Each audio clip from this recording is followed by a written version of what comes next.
Gue pernah gagal dalam berumah tangga, bro. Negara mau support, gue alhamdulillah. Tapi kalau negara pun memang tidak support dan tidak melihat itu, buat gue juga nggak ada masalah. Ya lu sekarang mau beli terus lu mau kumpulin di depan jalan street art ini 10 biji lu bakar kan juga mereka juga nggak peduli.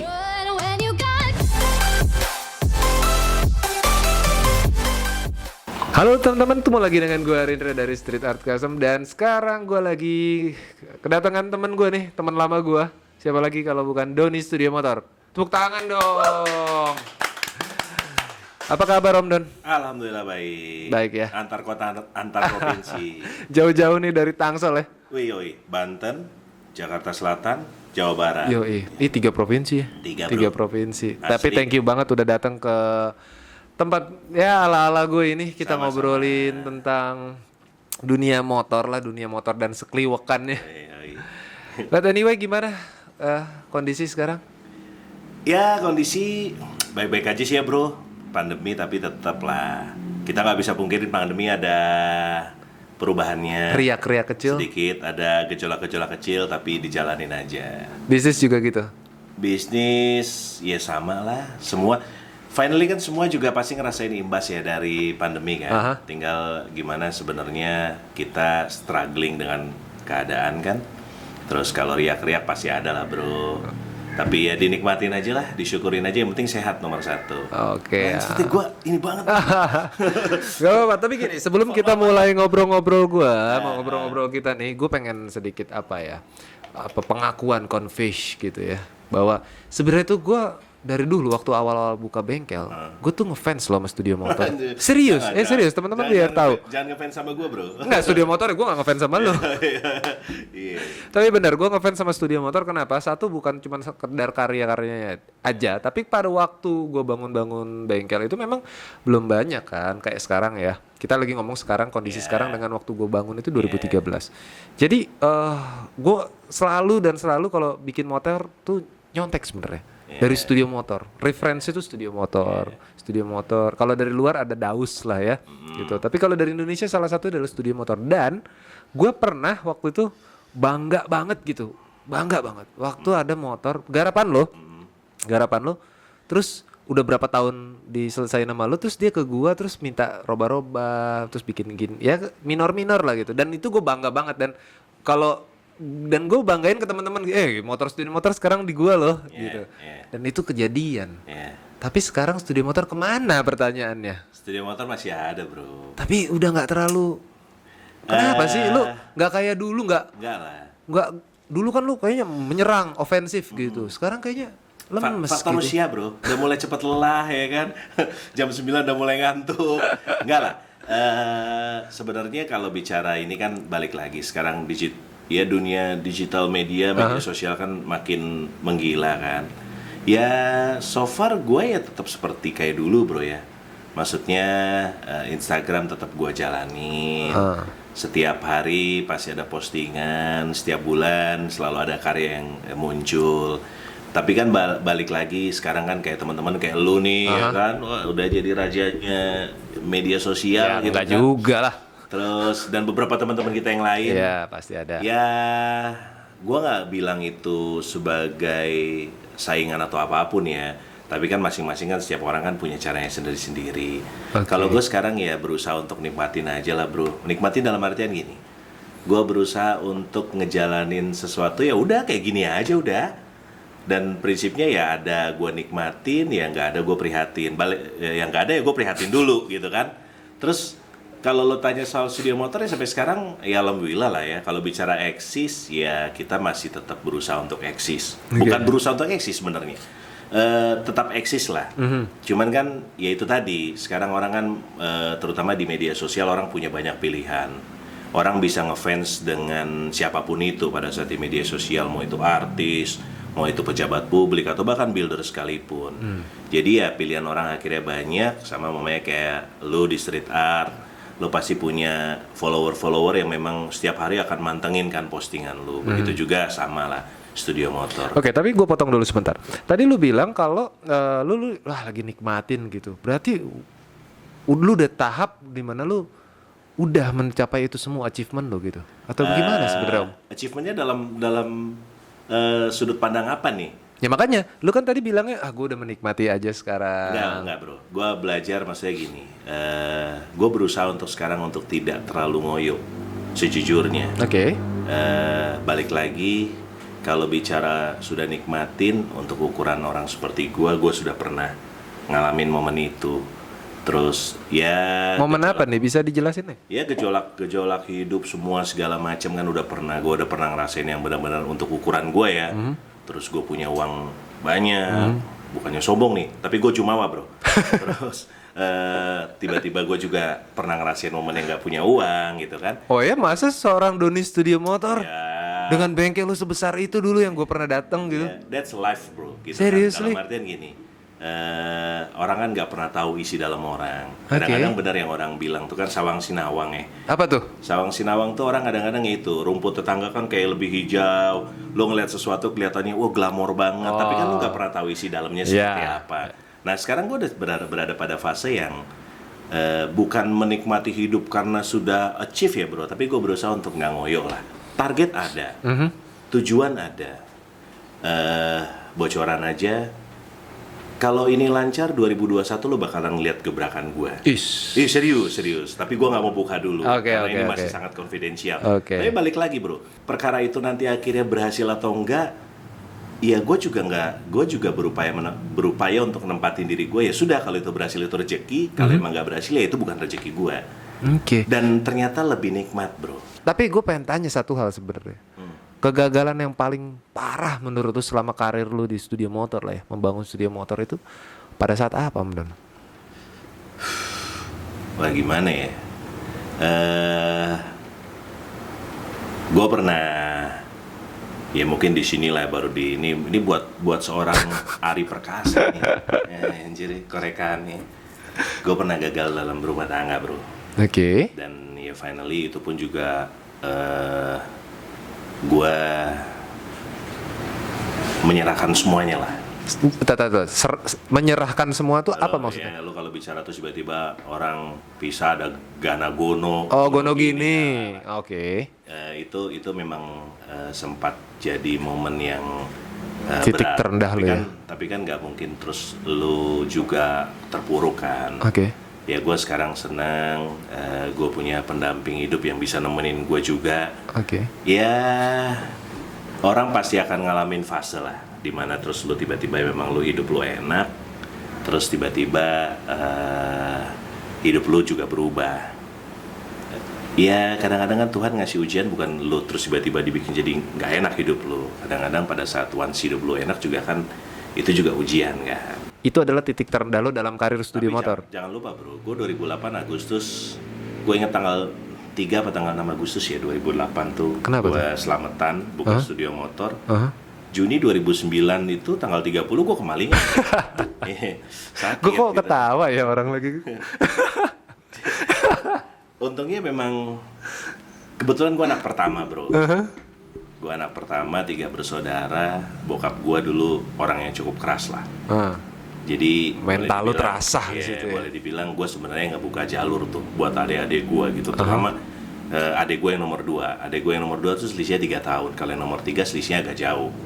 Jadi selisihnya gue sama yang nomor 3 sekitar 17 tahun kalau nggak salah. Tapi terutama buat adik gue. Dan bokap gue dulu tuh keras. Makassar Jo, ya kan? Lu tahu kan dulu kalau subuh-subuh kalau gue nggak bangun dicabutin bulu kaki lu. Gitu kan. Mungkin dari situ juga, dan kebetulan bokap gue juga kan dulu dia usaha sendiri, jadi emang gue juga ngelihat dan ngerasain banget dimana terus dia punya duit banyak, terus dia juga tidak punya uang, gue yang menyaksiin bro. Mungkin dari situ akhirnya juga berbekas kan, itu akhirnya juga tumbuh juga akhirnya di gue sendiri. Balik lagi ya tadi kan kita sempat ngobrol-ngobrol ya, bisnis itu emang sebenarnya perkara mental sih, bukan hanya perkara uang. Iya. Nah, tapi gue sekarang malah kedenger sesuatu yang seru nih ada di lu. Gue ngedenger lu bikin semacam kayak apa tuh ya, kayak lu nyewain motor terus lu bikin pariwisata pakai motor. Gimana tuh? Jadi gue bikin sebuah package adventure yang sebenarnya combine. Jadi ada apa namanya, ada adventure-nya di situ. Lo bisa ngerasain bagaimana lo bisa engage dengan local wisdomnya, lo bisa ngerasain kearifan lokalnya. Jarak tempuhnya satu hari rata-rata cuma 80 sampai 140 kilo, bro. Jauh juga lo itu. Nggak juga sebenarnya. Jadi gua ngelihatnya itu ya lo sekarang coverage areanya memang center point-nya di Bali. Dari Bali ke sebagian Jawa Timur, terus ke Lombok, Sumbawa sama Flores. Wow. Salah satu contohnya gini. Dari Labuan Bajo ke Ruteng itu ada satu desa masih di Manggarai Barat. Desanya penghasil kopi, bro. Kopinya kopi robusta karena memang ketinggiannya nggak terlalu tinggi kan. Itu gue bahkan bawa peserta trip gitu kan yang ikut package ini, lo bisa benar-benar bisa ngerasain bagaimana petani lokal mengolah kopinya. Terutama sebenarnya pada bulan-bulan dari mulai bulan Juni sampai Agustus atau September itu mereka biasanya panen. Jadi lo bisa ngeliat gimana memang, wah tradisional banget tuh, Ri. Terus metik kopinya, mereka ngejemur kopinya dulu, terus mereka roasting kopinya juga dengan kayu bakar di kuali sampai berubah tuh bean-nya gitu kan. Terus numbuknya pakai lumbung kayak di padi gitu sampai nanti akhirnya diseduh. Nah seperti hal-hal seperti itu sebenarnya experience itu yang gua tunjukin. Di luar dari emang lu ngunjungin beberapa tempat yang memang bagus-bagus ya. Tempat yang bagusnya, yang mainstream itu gue batasin maksimum cuma 30%. 70%-nya yang 70% gue lebih ke tempat-tempat yang memang satu jarang orang datang, jarang terus orang ngelihat, dan ternyata memang tempat-tempat yang jarang orang datang itu yang gue sering bilang itu hidden paradise ya bro ya, itu memang sangat luar biasa bro. Jadi karena memang kita ya, gue main motor gitu kan, makanya perjalanan trip itu gue bikin pakai motor. Dan SOP-nya udah gue bangun, Ri. Jadi kita punya travel leader di situ. Gue bikin dalam satu keberangkatan itu bahkan tim kita itu bisa 6 sampai 8 orang. Ada videografer, fotografernya. Oh, ada juga. Komplit, bro. Okay. Gue udah kasih semuanya. Itu minimal berapa orang sekali jalan peserta? Minimal gue 5 orang. Minimal ya. Minimal 5 motor, bro. Kalau lo bicara untungnya sebenarnya kalau gue mau pelit-pelitin lagi sebenarnya untung gue banyak. Tapi kan lo tahu lo bayar videografer, fotografer kan udah mahal, bro. Terus gue bawa mobil logistik. Jadi memang semuanya memang gue bikin semaksimal mungkin supaya untuk menghindari sesuatu yang terjadi. Berapa duit? Gue minimal kalau untuk trip Bali one day trip aja gue 2,2 starting. Satu orang. Satu motor. Oh, satu motor. Satu motor satu orang ya. Tapi kalau satu motor pilihan? Untuk pilihannya itu bayar 50 sampai 60%. Oh gitu. Tapi kalau yang jauh, yang paling jauh udah pernah lu bikin? Yang paling mahal itu gue bikin dari Larantuka ke Bali itu satu orang itu package-nya per pax itu 42 juta. Wow, mahal juga ya. Dilihatnya mahal bro.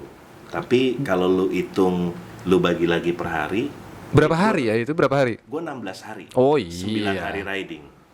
16 hari, 9 hari riding, 9 hari sisanya riding. Ada di spot. Sisanya lebih activity, lo bisa memakai di Labuan Bajo, lo gue bawa, lo mau diving, lo mau snorkeling, semua pokoknya sudah dalam package itu.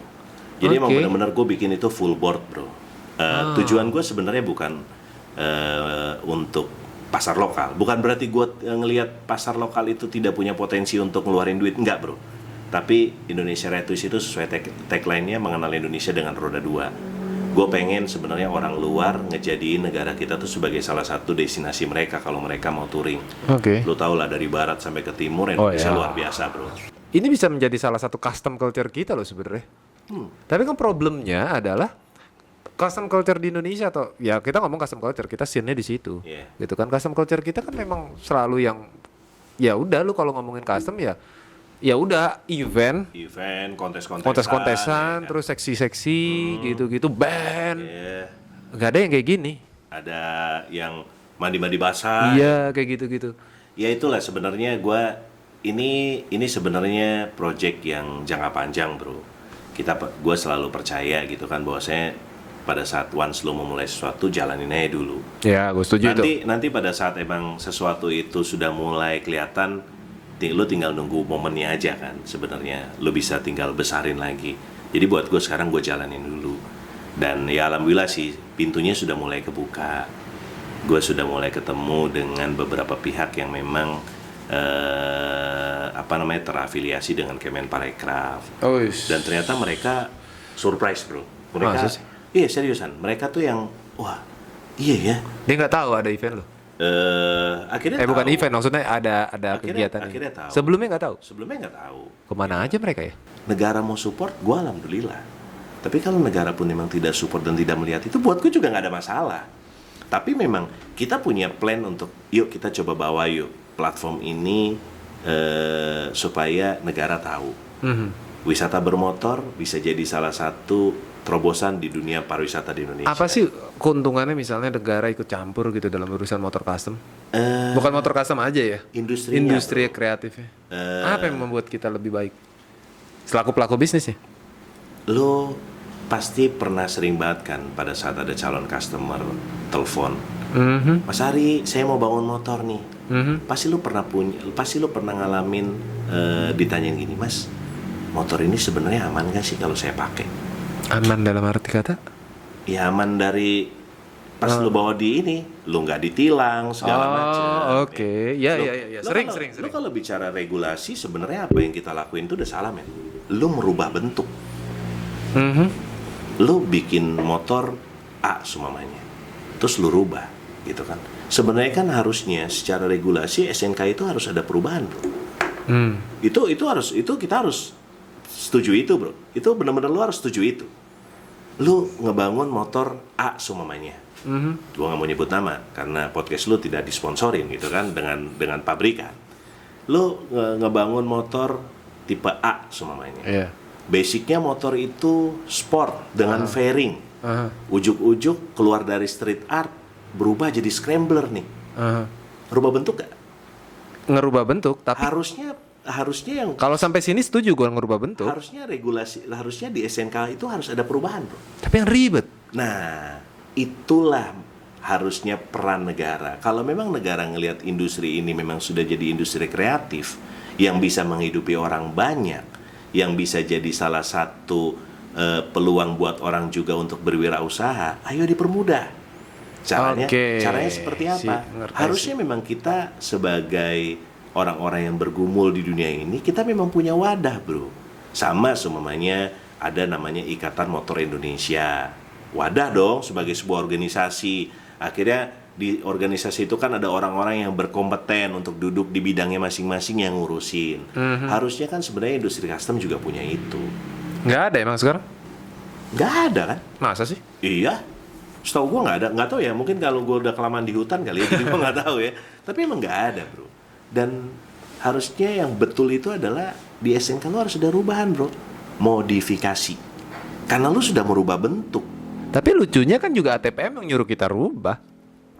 Nah itu kan gue bilang kan sebenarnya ATPM itu kan ngelihat pasar, sob. ATPM itu kan jualan. Iya, kita juga jualan. Whatever apapun itu buat dia yang penting motornya laku. Mau dirubah kek, mau dibakar kek, mau dicemplungin ke laut, yang penting motornya udah dibeli. Akhirnya mereka bilang, iya gue ngeluarin motor tipe ini sebenarnya kanvas loh buat jadi custom, kan? Muncullah A, B, C, D. Iya, ATPM is ATPM, sob. Dia memang ngejual. Ya lu sekarang mau beli terus lu mau kumpulin di depan jalan street art ini 10 biji lu bakar kan juga mereka juga nggak peduli. Iya sih. Tapi kan pertanyaan itu kan sering lu dapetin. Mas, motor ini kalau dipakai di jalan aman nggak ya? Tapi memang bener, gue setuju. Gue setuju sama omongan lo bahwa frekuensi orang bertanya mengenai ini Banyak. Sekarang 3 tahun terakhir ketimbang gue awal-awal bangun, memang sekarang jauh lebih banyak. Karena orang awam sekarang ikut-ikutan Betul. main motor custom. Kalau dulu kan ya orang-orang yang ngerti aja ya. Itu aja ya kan. Iya. Ini ngobrol gini gak bakalan habis sih sebenarnya ya nggak. Tapi gue pengen terakhir nih. Ini Pak, nih kalau next time lu gundang lagi mungkin kita akan coba cari narasumber yang bisa ngomongin tentang hal itu tuh. Betul. Itu seru tuh. Iya. Karena memang bener banget ya. Mungkin teman-teman yang nonton podcast ini juga pasti juga banyak yang nanya di TikTok gue juga banyak, bang itu surat-suratnya gimana gitu. Iyalah. Menurut lu tuh sampai kapan sih industri custom culture motorcycle, motor custom deh, gak usah custom culture, bahkan motor-motor matic yang dirubah kan juga sebenarnya modifikasi juga kan gitu. Sampai kapan sih ini akan menuju seperti yang lu bilang secara ideal?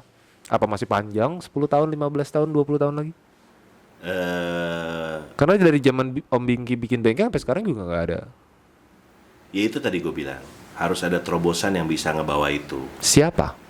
Ya kita-kita.